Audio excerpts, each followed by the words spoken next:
Nós vamos fazer um avião de papel super fácil de fazer. O primeiro passo é este, temos de dobrar a folha a meio. Até aqui é ponto, ok? Depois vocês vão abrir, vão dobrar até à linha que aparece aqui, estão a ver? E fazem igual com o outro lado. Se ficar assim, a alturas diferentes não tem mal, pode interferir um bocadinho de aerodinâmica, mas tipo, não vai dar nada.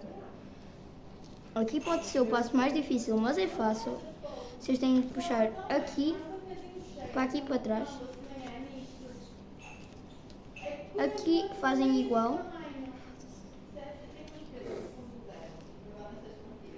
Aqui vão dobrar outra vez a meio. Estão a ver que fica assim? Assim estas pode ficar a interferir. Assim. É normal. Agora vocês vão ter de dobrar até a pontinha aqui de baixo. Se ficar aqui mais encolhado não é, é normal. Aqui. Também mesmo do outro lado. Estão a ver? Agora nós vamos ter de ficar assim.